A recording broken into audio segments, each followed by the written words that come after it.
Assalamualaikum warahmatullahi wabarakatuh. Jumpa lagi saudaraku, weton minggu ya, menanggapi komentar saudara Mia. Kalau kita tidak pernah mengamalkan ilmu apapun, apa kita tetap punya kodam? Ya tidak. Kalau Anda tidak pernah mengamalkan amalan ilmu apapun, Anda tidak punya kodam dari jenis keilmuan. Ya.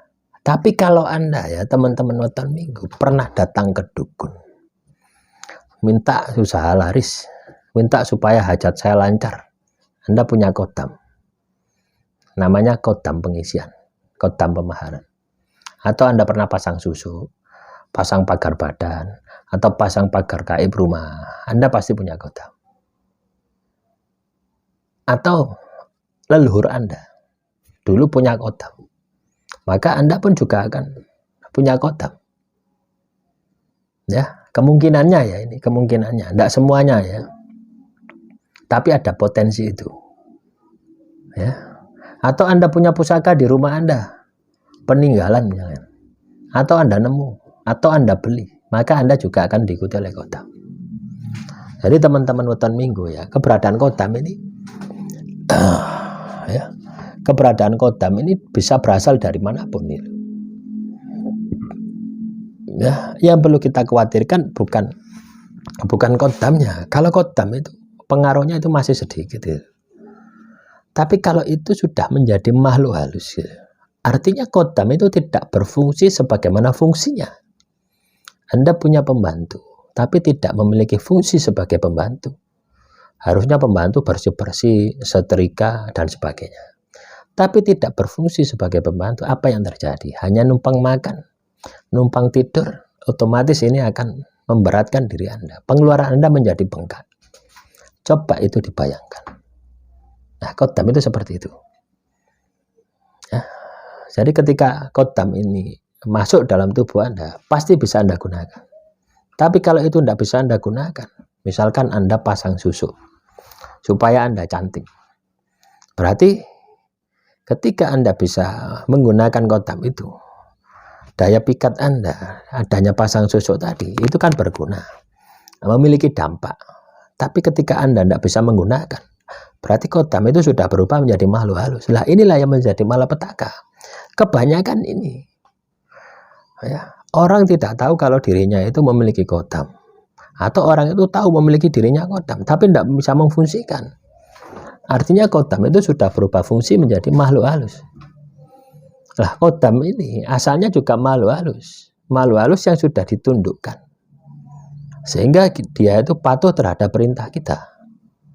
Lah ketika makhluk halus ini sudah liar lagi, kodam ini sudah liar lagi, maka dia akan menjadi kembali ke habitatnya gitu. Menjadi makhluk halus yang memiliki tugas menyesatkan diri Anda. Yang terjadi apa? Seret semuanya gitu.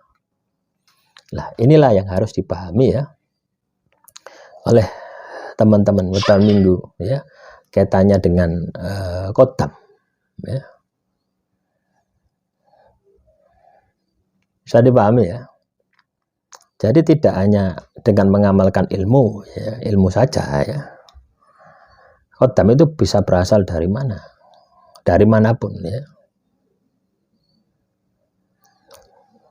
Jadi kodam ini juga bisa, misalkan Anda ziarah ke sebuah makam, tiba-tiba diikuti oleh makhluk halus, dan makhluk halus itu Anda tahu, terus Anda perintah bisa, itu akan bisa menjadi kodam Anda. Jadi asalnya kodam itu juga dari mana-mana. Nah, yang kita khawatirkan itu adalah ketika kodam itu tidak bisa kita perintah. Kita tidak bisa melihat, kita tidak bisa berkomunikasi, ya, kita tidak bisa perintah, akhirnya liar dan mempengaruhi di dalam diri kita. Membisikkan sesuatu yang sifatnya negatif, mempengaruhi emosi kita, membangkitkan sifat jelek kita. Lah inilah yang bahaya. Bahayanya kodam itu seperti itu, berubah menjadi makhluk halus. Makanya paling enak ini tidak berhubungan dengan kodam ya. Kalau Anda tidak biasa tirakat, tidak biasa berzikir, menghimpun energi, ya sebaiknya tidak usah berhubungan dengan kodam. Kalau Anda berhubungan dengan kodam, sama saja Anda ini ya menjemput maut gitu. Menjemput naas Anda, menjemput apes Anda.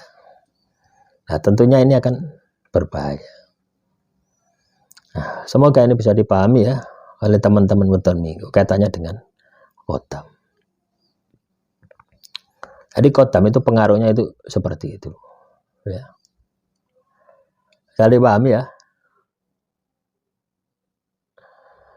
Nah, makanya teman-teman weton minggu, kita ini bisa melakukan proteksi terhadap diri kita dengan mengerjakan ibadah. Sehingga pengaruh-pengaruh negatif dari keberadaan kodam itu tidak bisa mempengaruhi kita. Kalau Anda ibadahnya rajin. Kalau Anda ibadahnya berkualitas, rajin berkualitas. Ini akan menjadi proteksi. Kalaupun memang kodam itu berubah menjadi malu halus, terus ibadah Anda rajin, mereka akan pergi, meninggalkan tubuh Anda.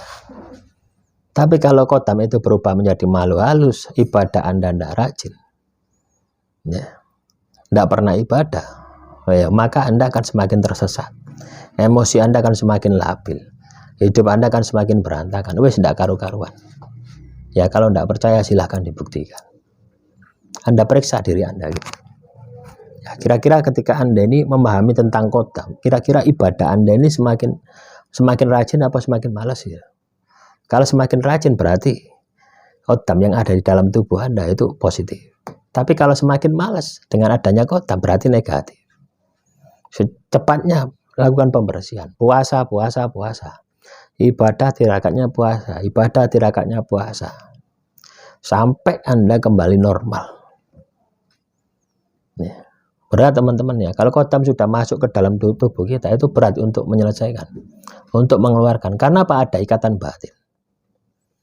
Ya, alih-alih dibersihkan, Anda pergi ruqyah, dibersihkan oleh kiai, oleh peruqyah dan sebagainya. Pergi mereka. Terus Anda ada rindu, ada kerinduan dengan kodam tadi, balik lagi. Kenapa? Energinya masih ada di dalam diri Anda. Energi itu seperti itu ya. Ibarat sidik jarinya itu masih melekat di dalam diri Anda.